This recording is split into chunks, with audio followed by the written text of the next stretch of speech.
Assalamualaikum Abah, pengen anak mandiri tapi sesederhana naik kendaraan umum sekarang kan riskan, sebaiknya bagaimana ya Abah? Ya, ini pertanyaan bagus ya. Ada banyak cara membuat anak mandiri, harus sesuai tahapan usianya. Ya, saya kalau nggak salah sudah pernah buat kelas seminar parenting online, samperin bagaimana membuat anak mandiri sesuai tahapan usianya.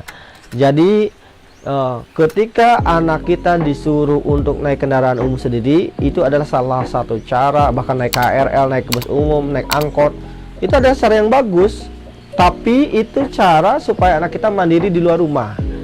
Nah, ini hanya berlaku di usia tertentu. Sebelum anak kita mandiri di luar rumah, sebaik-baiknya anak kita mandiri dulu di dalam rumah. Nah, jika mandiri di dalam rumah aja belum tuntas, apalagi ya, maka jangan berikan anak kita mandiri di luar rumah. Misalnya anak bapak ibu yang usia 3 tahun, 2 tahun. Kalau di Amerika kan bapak ibu semua, ciri anak siap sekolah adalah bisa cebok sendiri gitu ya. Kalau sudah bisa cebok sendiri, maka anak boleh sekolah TK atau playgroup gitu kan, semacam itu. Jika tidak, namanya daycare di bawahnya ya.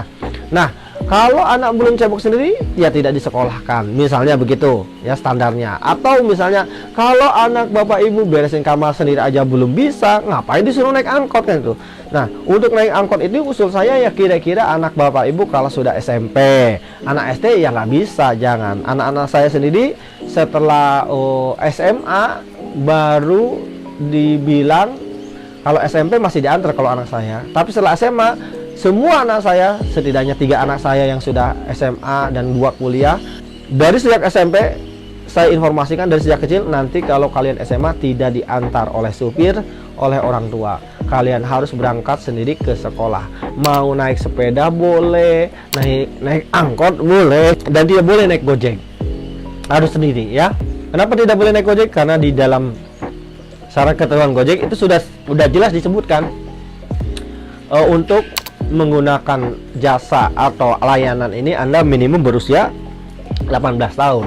Jadi saya bilang ke anak saya, kalau kamu tidak setuju ya jangan protes ke Abah, silahkan kamu protes ke Gojek atau ke Grab. Bahkan Grab lebih lebay lagi, untuk menggunakan aplikasi Grab Anda minimum berusia 21 tahun. Nah teman-teman, jadi ya tentu saja anak saya juga tidak mau digituin. Tapi ya kalau nggak mau ya sudah, kamu ya tidak bisa sekolah begitu. Dan kalau tidak mau sekolah, pilihannya ya kamu harus kerja gitu.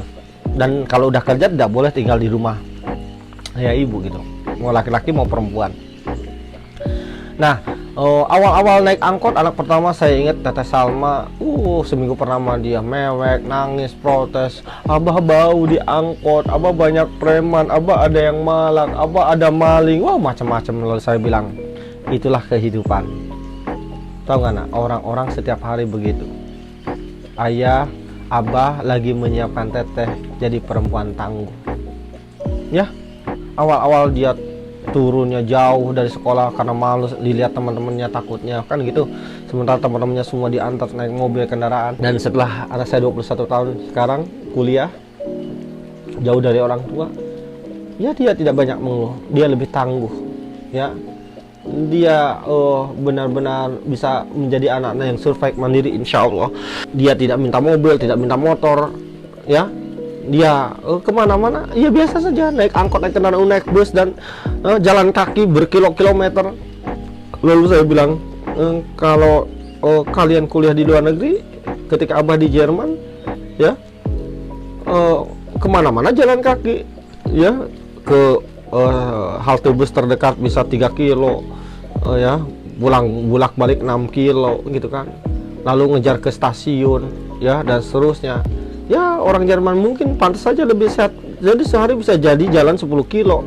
Sementara kita kapan jalannya gitu kan, naik motor slik, naik lift slik, ya kapan jalannya kan gitu ya.